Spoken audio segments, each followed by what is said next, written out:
I'm male 27 and married to a man 28. He is the love of my life. I had only ever dated women before him, but when I met him, I realized I was bi, and we fell in love. We got married in the fall. It's been almost 4 years. My whole family's from a small town in Texas, a super conservative Catholic area. I was raised there, but Dad got a job in New York City when I was 15. The culture shock was difficult. We went from living in rural Texas to living in an apartment in Manhattan. My parents didn't sell our house in Texas. They allowed our aunt and uncle, who just had their third child, to move in while charging them a small rent. When I came out as bi during college, my brother and dad were very supportive. However, my mom needed some time to accept. The rest of my family reacted poorly at first, but came around.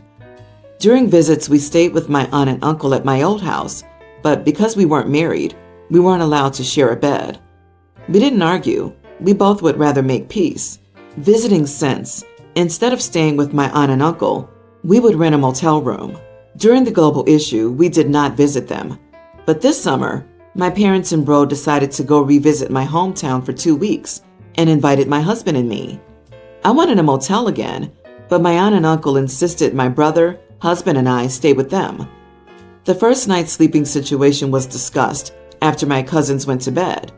My aunt and uncle wanted me and bro to take the spare bedroom, my husband on the couch, and all three of us took issue with that. They snapped that we're really not married because we're gay and that they had children in the house.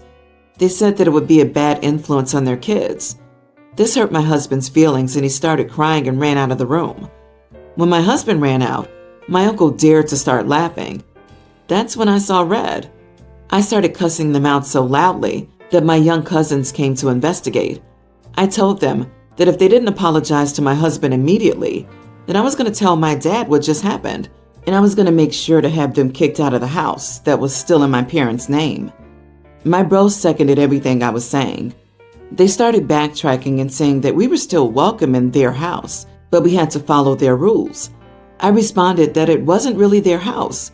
I told them they would be homeless if I had my way. The kids started crying because they heard me say they would all be homeless, so we left. My husband was crying on the porch, and I promised him I would never subject him to that again. I told Dad what happened. To say that my dad was angry would be an understatement. He served them notice of eviction for 60 days. I've been getting calls, texts, and Facebook messages from my family calling me an idiot. I want to know, am I the idiot for allowing my young cousins to end up homeless? Is it fair that they have to pay for what my aunt and uncle said to my husband and me? Not the idiot. I love your dad. He's truly an icon. Your aunt and uncle made their bed so they can go lie in it. They disrespected you and your husband in a home owned by your parents. They should get kicked out, as you're married and have a right to sleep in one bed. Just go no contact with the both of them, as they probably don't add anything good to you or your husband's life. They insisted a hotel was unnecessary and then decided to disregard your marriage. The whole not married so separate rooms thing was clearly an excuse before as well. It's entirely your father's decision who to rent the house to, and you're within your rights to tell him what happened. Just because he reacted as you expected him to doesn't make you an idiot. I'm going with everyone's the idiot here because you shouldn't have been screaming so loud that the kids came down. And once you saw the kids there, you definitely shouldn't have threatened to leave them homeless. Those kids were innocent in all of this. They didn't deserve to be pulled into the drama. You should have just left when you saw them and then had your dad handle it. Disagree. Then why did the aunt and uncle start this drama while their kids were near? I mean, they've been benefiting from cheap rent for what, 12 years? They should have taken the time to save for a house or something. Maybe your dad just used this as an excuse to kick out a freeloading sibling in their family. And if their financial situation is such that this will truly leave them homeless, then they should be smart enough not to be cruel to you. So I own a small store, and my daughter's always been helping around since she was 14, but now she's 18 and keeps asking me to pay her for what she does. As I said earlier, she's always willingly helped me run the store, as I mainly do it all by myself, although I have one part-timer. Since the mother isn't here anymore, she always tries to help me as best she can, But lately, she keeps asking me to pay her because she says that what she does is what an employee would do. So for her, she deserves it. However, I think she doesn't because she arranges the store, cleans it up, and sometimes takes care of checkout. I mean, yes, it's something an employee would be paid for, but since she's my daughter and I already provide for her and pay for all of her living expenses, I don't think that paying her would be right. It would just be spoiling her. I already refused several times, but she doesn't want to give up and keeps sulking and being angry at my answer. She's going to college next year and I'll be paying for it, which is not something every parent does for their child. So she's a bit over the top with this request for me. So am I the idiot? Just to add, I never forced her to work for me. She's the one who asked to work for me, as it allows her to spend more time with me. Working at my store is our little bonding time together. If she wants to quit, I'll allow her, and if she wants to work somewhere else, I would too.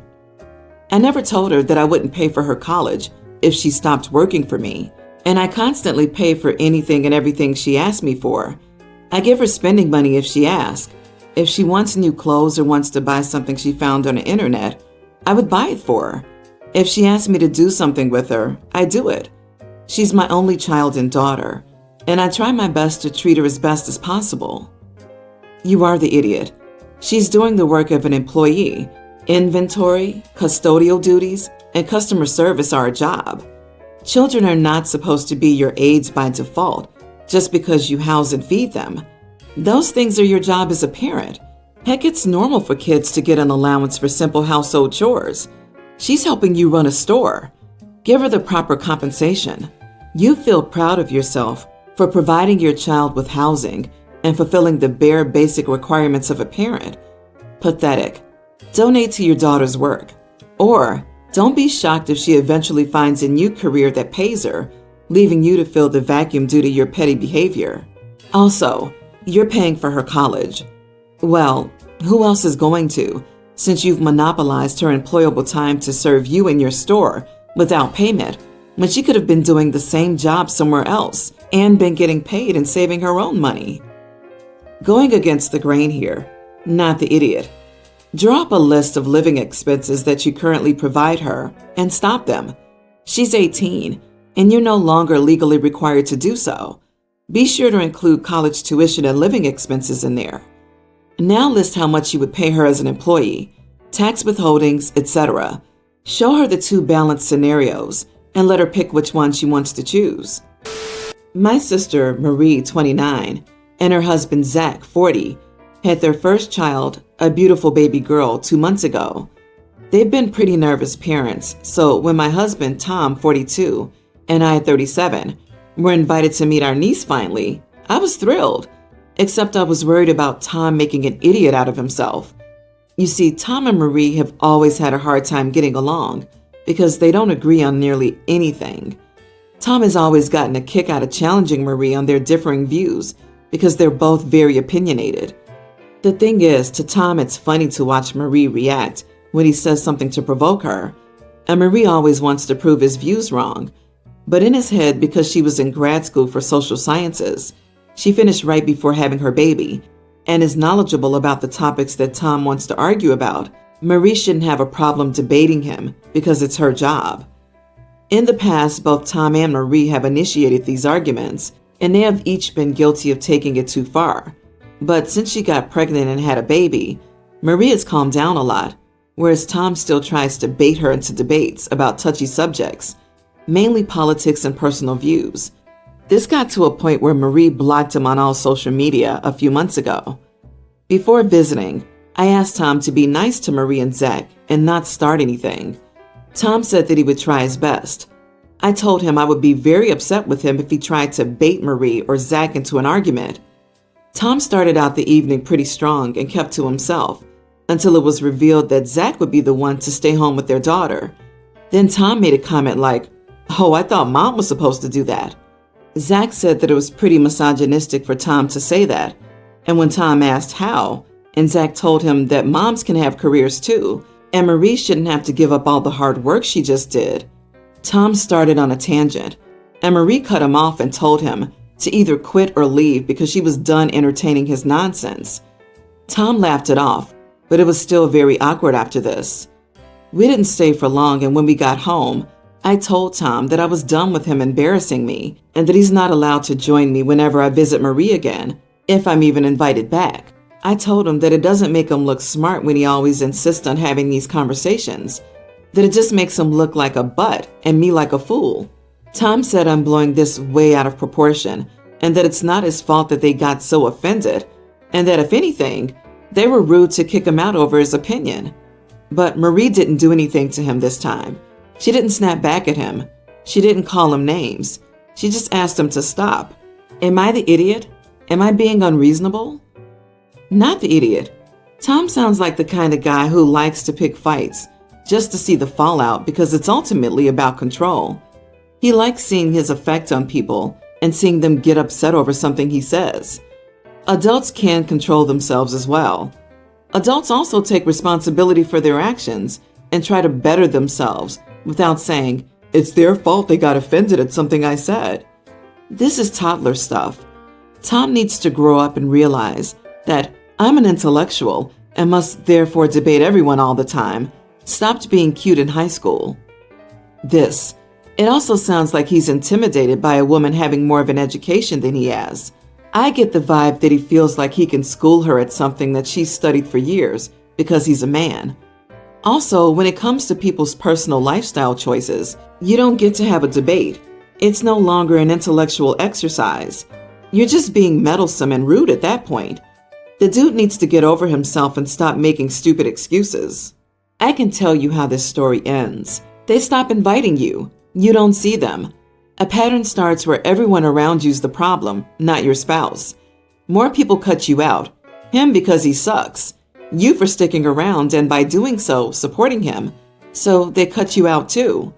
Somewhere in there, someone might have an ultimatum talk. I've watched it happen. My heart breaks for them, but she literally couldn't stop herself from arguing and being right, from getting the aha, the last word, the last fact. They lost just about everyone.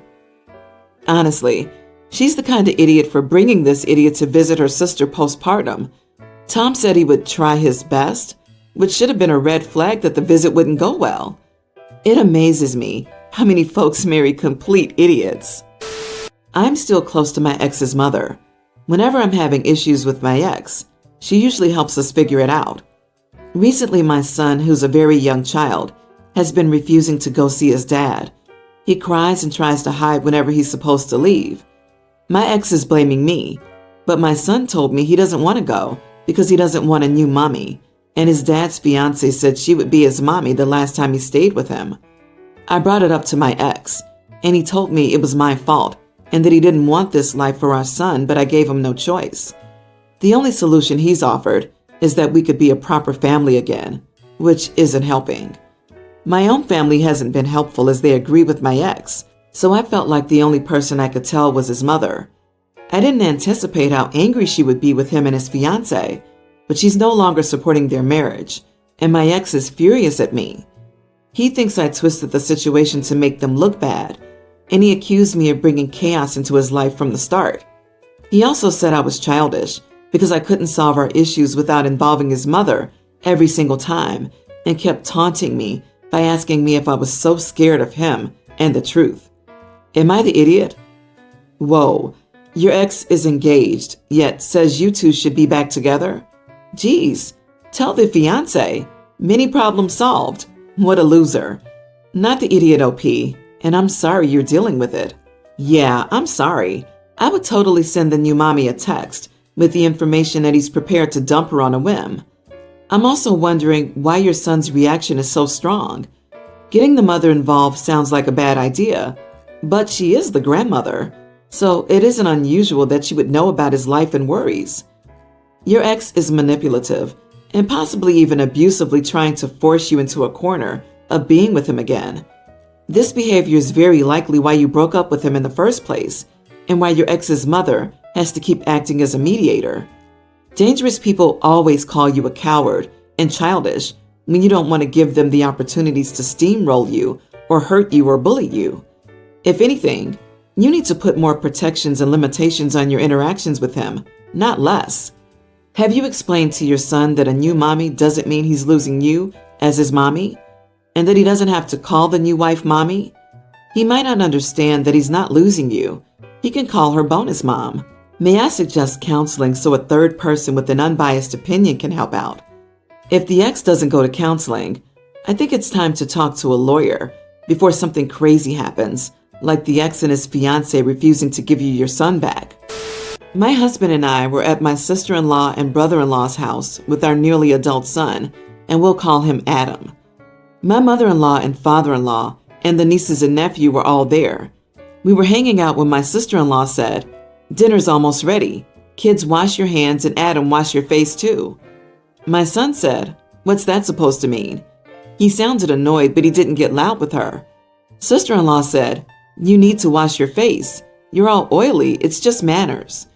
I told my sister-in-law that my son is old enough to manage his own hygiene and that oily skin is a part of puberty. She started arguing with me and I got annoyed. I could see my son was getting upset. So I stood up and said, "You know what? I'm not really in the mood for a full dinner. I think I'll head home." My son, my husband, and I got up to go. Sister-in-law said I was raising a rude and dirty child, so I told her to go screw herself on the way out the door.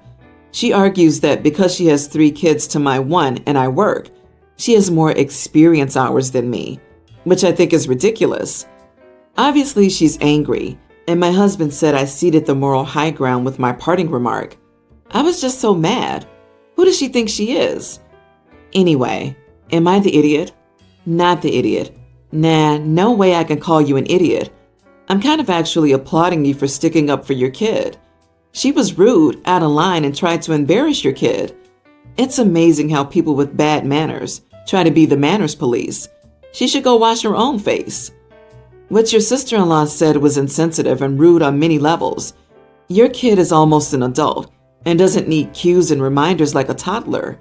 She was simply being a witch and embarrassed him. You stood up to her, and good for you. Just a thought.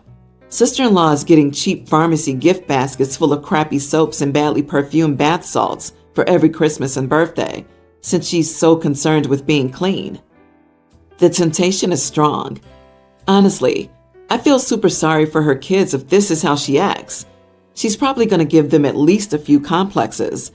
And if she's that untrusting of her kids, she'll raise some really good liars, or her kids will fall apart once they're at college or on their own for the first time. You are not the idiot, OP, and your sister-in-law's kids will need serious therapy with such a mean mom.